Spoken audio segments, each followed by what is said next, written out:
Greetings, everyone. Well, I haven't done one of these for a while. It's been so long, in fact, that some of you have been sending me messages wondering if I still even like cartoons. Yes, I still like cartoons. So there's been some pretty awesome sales on over the past month, basically leading up to Father's Day, and I thought, hey, I'm a father. I should take advantage of these sales. So that's exactly what I've been doing. I was very pleased to see at both Zellers and in particular Walmart, there was a whole pile of cartoon sets up for sale for like 10 or 15 bucks a piece. And a lot of these tend to go for at least double that most of the time. And quite a few of them were ones that I've had my eye on for quite a while. So I thought, hey, perfect time to get them. So that's what I did. I got every single one I could find that they still had. I think some of them kind of flew off the shelves pretty quick because they were just such a good deal. So over the course of the past couple of weeks, I picked up quite a few of these cartoon sets. So much so that I think we're going to split it up into two updates. So this first one, we're going to focus on some stuff based on Marvel Comics. Oh yeah, baby. I used to love Marvel Comics growing up. I was always more of a Marvel guy than a DC guy, even though Batman's always been my favorite superhero. Yeah, go figure. Anyway, with the exception of Batman, I was primarily a Marvel guy growing up and throughout most of my comic book collecting years. As we get more into the comic book collection videos, at some point you'll see that the vast majority of them are Marvel comics or independent comics and things like that. So I've always been interested in cartoon adaptations of Marvel comics. And well, the Father's Day sales over the past few weeks, there were quite a few good ones that I've been wanting to get in the collection for quite some time, but for whatever reason I just didn't have the money at the time, or I was focusing on other parts of the collection at the time, or they were just a little bit outside of my price range generally, you know. So anyway, let's see what I got today on the Multimedia Chronicles.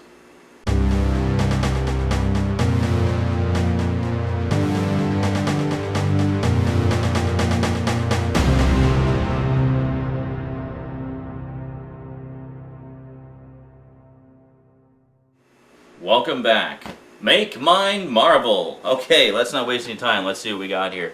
Now, as you know, most of my collection of cartoons focuses primarily on the 80s, because that's the main era that I'm a fan of and grew up with and such. So there's, you know, a lot of stuff from the 80s is special to me personally. But that said, there were a lot of really good cartoons in the early to mid 90s as well that are definitely of interest to me.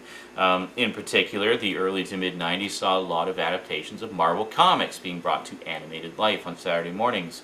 One of which was this one, The Fantastic Four. Yeah, awesome, because this was the first time in a very long time that we'd actually seen the Fantastic Four in animated form as the original proper team of, you know, Mr. Fantastic, the Invisible Woman, the Thing, and the Human Torch. I remember seeing one growing up that had the Human Torch replaced with Herbie the Robot, because they felt that the Human Torch was, you know, potentially inspiring kids to set themselves on fire, apparently. So, so I was really happy to see that they finally did a new Fantastic Four cartoon that had the Human Torch in it, and it was all done good and proper. The thing I liked about this show is it really has the kind of vibe of the original 60s comics of the Fantastic Four. It's definitely cheesy, but it's very intentionally cheesy. I mean, you can just tell that they meant it to be that way and to be a little more, I don't know, kid-friendly or whatever. But I really like it because it has that old-school comic book vibe to it. The animation is honestly not that fantastic. It's about, you know, on par for most Saturday morning cartoons from that time period. But you know, story-wise, if you're a fan of the old 60s Marvel Comics, then this show is a blast. I mean, it's a lot of fun.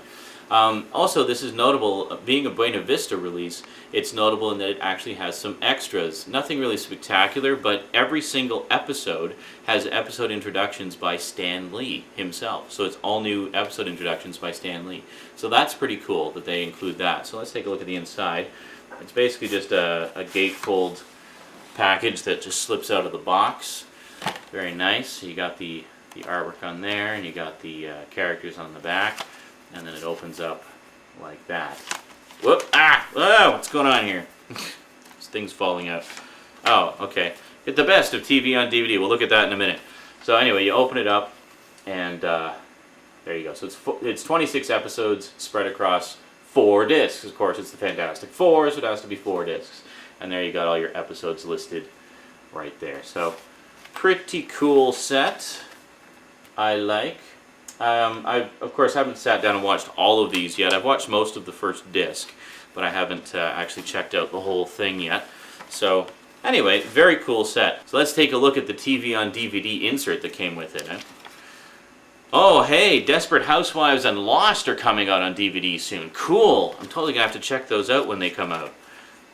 Oh, and Scrubs has a couple seasons out on DVD. Awesome. And Alias is... Oh, season 4 of Alias is coming out in fall of 2005. I'll have to check that out 5 years ago.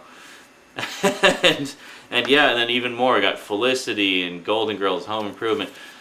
This one I find interesting. Boy Meets World, seasons 1, 2, and 3 available.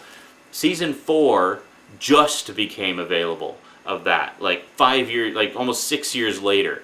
That show's been in limbo for so long.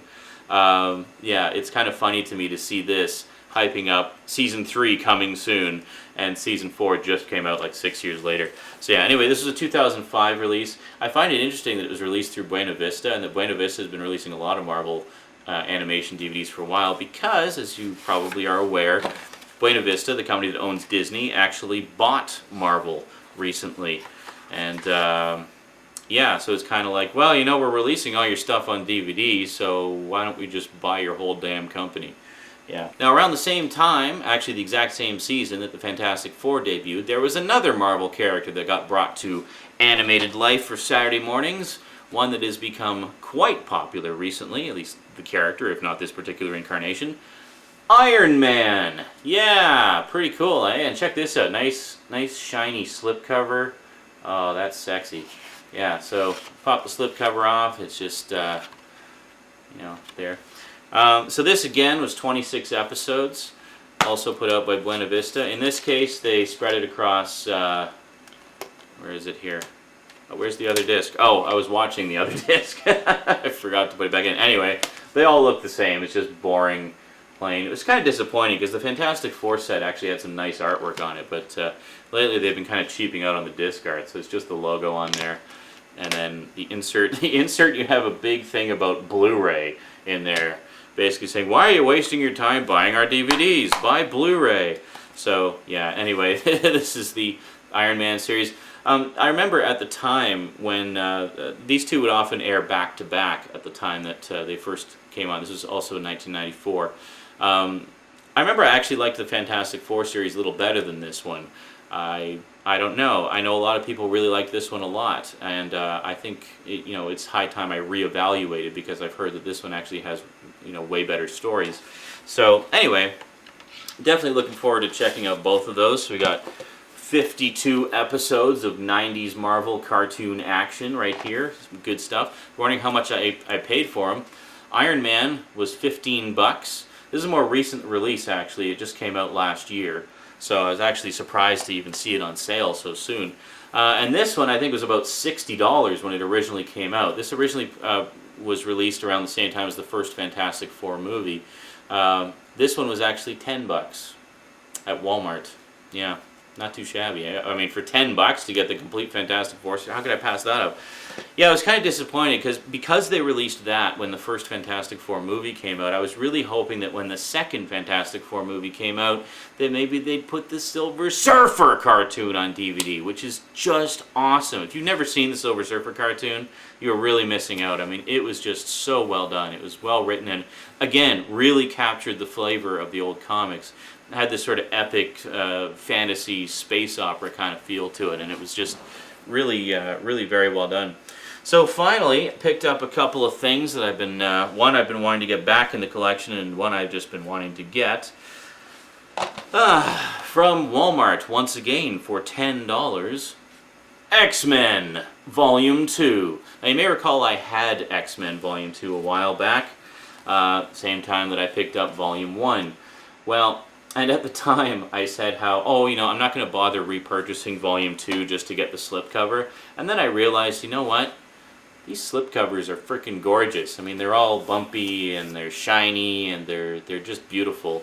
Not to mention the fact that unlike a lot of other releases, these slipcovers have actually stayed in print. So even though some of these releases are a few years old now, you can still get them with the slipcovers everywhere. In fact, I don't think I really ever see them without the slipcovers.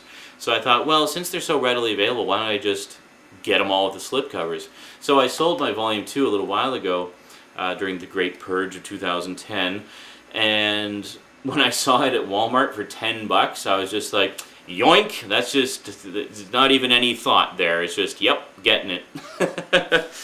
So I scoured the shelves to see if they had any more volumes. I was hoping maybe they'd have volumes 3, 4, and 5 as well. I suspect they did at one point when the items first went on sale, but I hadn't been keeping up on Walmart's sales for a few weeks, so I guess I just missed out on it. But and even that Fantastic Four set was the last Fantastic Four set they had. So yeah, I was just happy to be able to get at least one of the X-Men volumes that I didn't have for such a small price. And then I was in Zellers, actually picking up some of the Mill Creek sets. I picked up these two sets at Zellers, and a few shelves over, I saw they had volumes 1, 2, and 3 of X-Men, again, for $10 a piece. And again, I hadn't been keeping up on the sales. I suspect they had all 5 of them at one point, and I just missed out. So, yeah. Oh well. Anyway, so at least I now have the first 3 volumes of X-Men on DVD, and needless to say, having all 3 now, or having these 3 now, I'll be making a point of getting volumes 4 and 5 very, very soon, because now I just really want to complete the set. The one complaint I have about the X-Men set, some people bitch and moan about the picture and sound quality, but you know what? You're idiots if you're bitching and moaning about the picture and sound quality. I'm sorry, but you're idiots. If you think that this is ever going to look any better than it does on these DVDs, then you're idiots. You have no idea how these things work. There aren't film prints of these, okay? This does not exist on 35mm film. There is nothing to remaster from.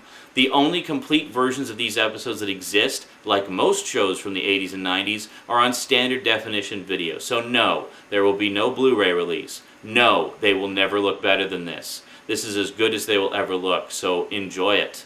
Just be glad we have X-Men on DVD. Now that said, the one complaint I have about them is some of the episodes do appear to be the cut-down syndicated versions with some lines of dialogue and story bits missing, which is unfortunate. And I'm actually very curious about the UK release, because the UK has them released in season sets, about whether or not they're the original uncut versions or not. Now, one of the reasons I know is because I used to have all of the X-Men VHS tapes. In fact, I've still got most of them. I'm just missing a couple of them. But I used to watch those videos all the time, over and over, and became intimately familiar with the episodes from the first season. So as soon as I popped in the first disc, I noticed right away that there was stuff missing. And yeah, now doing a bit of research, I found out that apparently during the original airings of the early episodes of X-Men, there were some animation errors and some incomplete animation that made it to air. And those aspects of it were later corrected for subsequent re-airings. However, that's fine if you want to fix those things. I mean, that's mistakes that you're fixing. That's fine. But don't be cutting out lines of dialogue and shit. I mean, that's stuff that's supposed to be in the show. That's stuff that has been in it since the first airing. You don't just remove material like that. Just fix the animation mistakes, if that's what you're going to do. Whatever. So, yeah, so I suspect that what they did for the DVD release was actually use the slightly shorter syndicated repeat versions rather than the original network showings, because it originally was shown on Fox, and which is disappointing that they did that. So now I'm very curious, because I haven't seen a lot of the later episodes, so I wouldn't be as intimately familiar with them. But I'm actually very curious to know if that's true for the entire set or not, or if it's just a few episodes that have shorter versions. So I know in some cases I've had TV show sets where they'll use the uncut network versions for the majority of the set, but some of the episodes they don't have the original videotapes for them or whatever. They got lost over the years or what have you, so they use a repeat version instead, like to just kind of be able to have it complete as complete as they can. Anyway, I don't know. Anyway, good set of Marvel stuff. Definitely going to enjoy watching these. I love this kind of thing, and definitely hope to be picking up some more. I'm kind of focusing on the older stuff first. Want to get the older cartoons first, and then I'll, there's a lot of the Marvel direct-to-video movies that have come out in recent years that I really haven't seen very much of. I saw a bit of one of the Hulk ones, and that was about it. So yeah, eventually I will get caught up on those, but for now, my main focus is the old 80s and 90s stuff. Alrighty, so some pretty cool cartoons to add to the collection, and I got a few more, which we'll talk about next time. So until then, thanks for watching, and sayonara.